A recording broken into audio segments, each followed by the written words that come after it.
السلام عليكم ورحمة الله وبركاته. معك وهاني العليلي. هنتكلم أو هنكمل مشروع الكلام، يعني الجزئية اللي هي ريسيتنج ذا سكيور شانل. احنا اتكلمنا عن ريسيتنج ذا سكيور شانل عن طريق الأكتيف دايركتري يوزر عند كمبيوتر. تمام. اللي انت كنت الأول لحظة، خش تولز، أكتيف دايركتري يوزر عند كمبيوتر.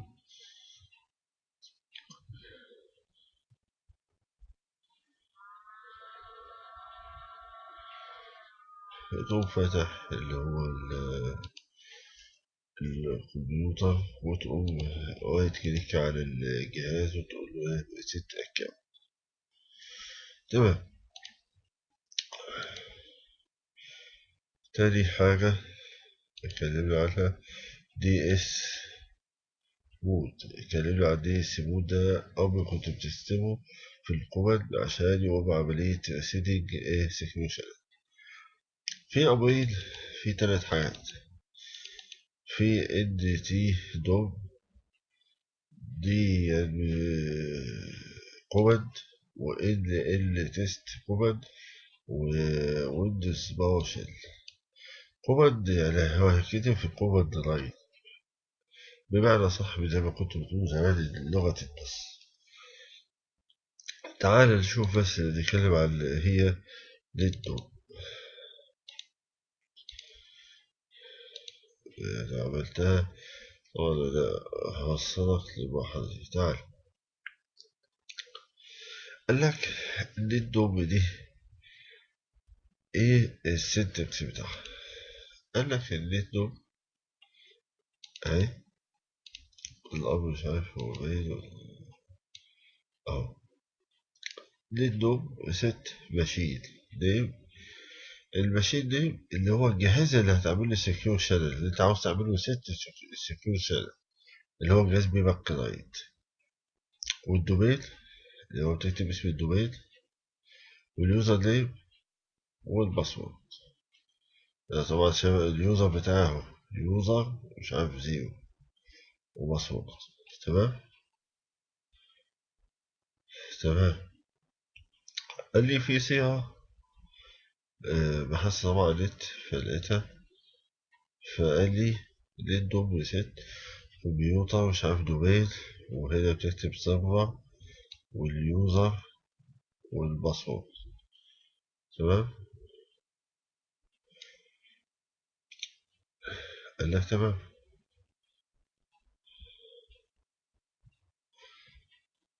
طيب نمشيها خطوة خطوة. أنا راجل أحب أمشيها خطوة. أنا هكتب ليت دوم. مش فاكر كنت ليت دوم إيه. هو قال لي هنا ليت دوم ريست أهي. طب مش فاكر، بدوس انتر بس. فقال لي ليت دوم دي بيجي معاها كذا حاجة، ومن ضمنها حاجة اسمها إيه ريست. طيب، وده عامل مسافة وهي ست. طب اكتب ايه بعد ست؟ مش فاكر، معلش انا انتر. فبيجيب لي البارامترز بتاعتها. تمام. فبيقول لي هنا في عندي هنا ايه اللي هو الماشين هنا اهو. بدأ يتكلم معايا اللي هنا في عندي ماشين ودومين وسيرفر. قال لك الماشين احنا عرفنا البي سي. احنا هنكتب هنا يا جماعة البي سي. نكتب بس الامر ده كده تاني. قال لك الماشين الجهاز اللي انت عاوز تعمل له سيتنج سكيورتي. مين الجهاز اللي عاوز تعمله؟ قال لك ويندوز 7. هو ده الجهاز. طب اسمه ايه الجهاز؟ بعمل رايت كليك على ماي كمبيوتر واقول له بروبرتيز.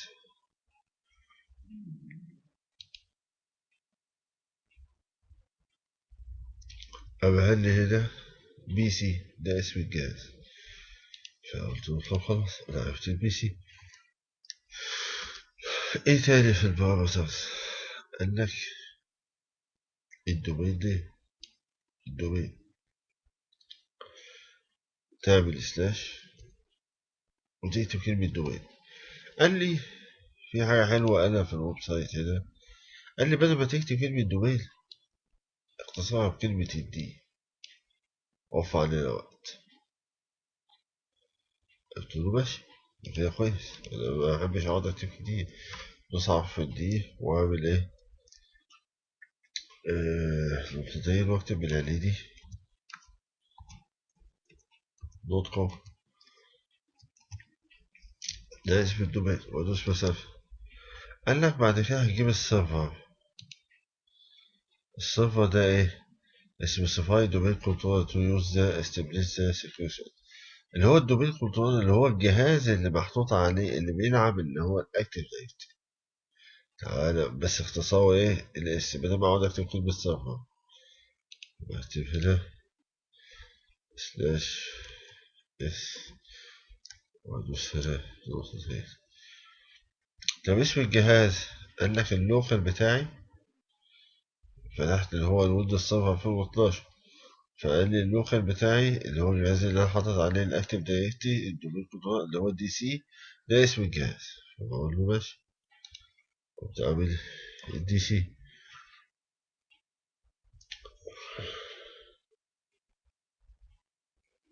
وأعمل مسافة وأعمل سلاش وأعمل هنا إيه بقى اليوزر نيم. قال لك اختصاره إيه، أو اليوزر بيكتب يوزر أو، فإحنا بنكتب يو أو بس يو أو يو اليوزر لازم تعمله هنا بالادمنستريشن، ادمنستريتور صح كده يا رب يكون صح، ادمنستريتور ماشي مسافة، وأعمل هنا سلاش وأقول له الباسورد بي أو على مذكر عشان بس ما غلطش، لأن لو أي حاجة تبقى غلط كل ده يقوم واقف. شيء بي أو، كتبت بي أو ونزلت هادي آت 1 2 3 4 5. يبقى أنت هنا هتعمل ريست للسكيورتي بس عن طريق أمر اسمه ديت دوم. تمام،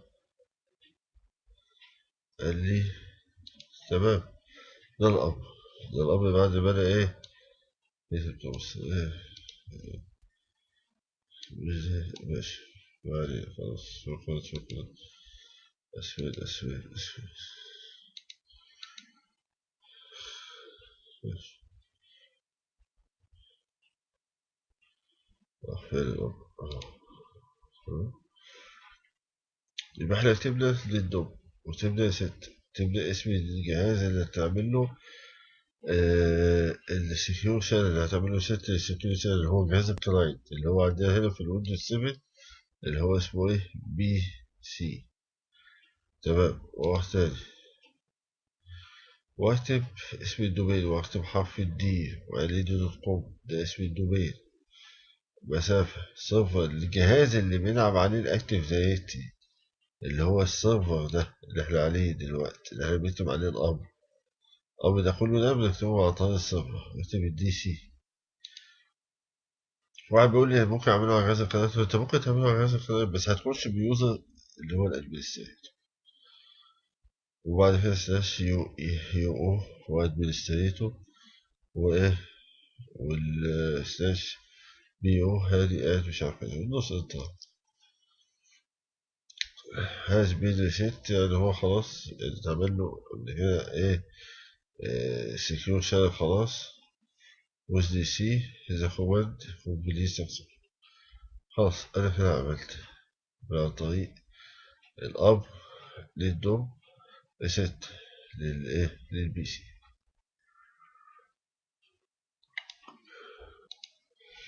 تمام، احنا كده خلصنا اللي هو الأمر للدوم. في عندي تعمل برضه سيتنج عن طريق ايه ال تيست. طيب دي تتكتب ازاي؟ ازاي؟ نشوف كده تاني. ال تيست. شوف مسافة وأعمل هنا سلاش وأكتب كلمة صفحة. كل ده على جهاز الصفحة وأعمل نقطتين وأكتب بي سي. الصفحة هنا قصده الجهاز اللي هيتعمل له ريست للسكيور شانل، أو الجهاز اللي هو إيه الكلاينت، أو المسافة، وأعمل سلاش وأكتب اس سي اندرسكور ريست نقطتين اعدادي اندرسكور.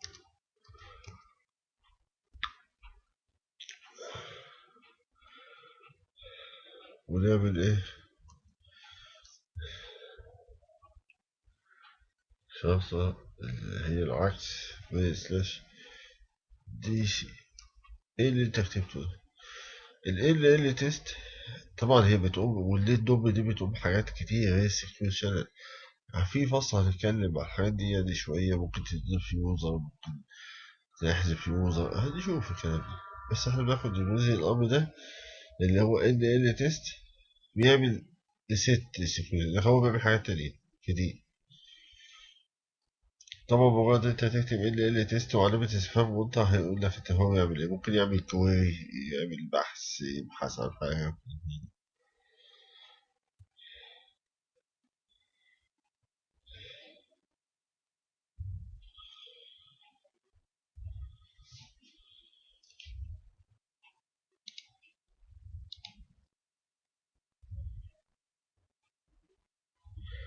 تمام. فهنقول ايه سيرفر بي سي اس اي ريسيت ايدي سكوب، ونقول له ايه الدي سي اللي هو الدومين كنترول. طب ايه هو النظام؟ قال لك ال تيست، ونعمل سيرفر، نكتب هنا اسم البي سي سيرفر نيم، وهنا هنكتب ريسيت، ونكتب هنا الدومين اسم الدومين، وهنا الدومين كنترول اللي هو الجهاز اللي برضه بيعمل الاكتف دايركت.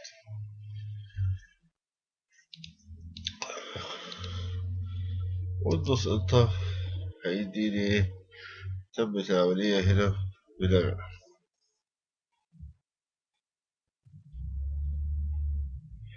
خلاص دي سي ماشي تمام. هيقول لي هنا العملية تمت هنا ايه بنرجع. ده الأمر اللي هو ال تيست. تمام.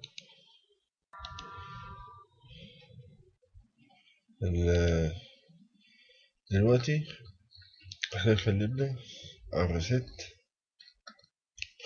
سكيور شانل عن طريق الأكتيف دايركتري وزارة الكمبيوتر، ودي اس مود، ودي الدوم، ال تيست. طبعا الأوامر دي أو الأمرين دول بيطبقوا عن طريق آسف عن طريق اللي هو الادمنستريشن أو الادمنستريتور اللي هو الادمنستريتور الأكتيف دايركتري. طيب في ويندوز باور شيل. ويندوز باور شيل ده هنستخدمه عن طريق الكلاينت. عن طريق ايه يا جماعة الكلاينت. تمام. طيب في الويندوز سيرفر في هنا حاجة اسمها باور شيل، ندوس عليها يفتح لي باور شيل. طب في الويندوز في الويندوز 7 مفيش حاجة اسمها باور شيل. فأنا بفتح الكوماند واكتب هنا باور شيل وادوس انتر، هو حولني على الباور شيل. خلاص. طب اعمل ايه؟ الاب قال لي هتكتب كلمة تيست ودوس زرار تاب. بمجرد تدوس زرار تاب، طبعا كل ما تدوس زرار تاب بيجي لك ايه اوامر في الباور شيل. طبعا الباور شيل دي بحر، دي بحر هنا بالاوامر.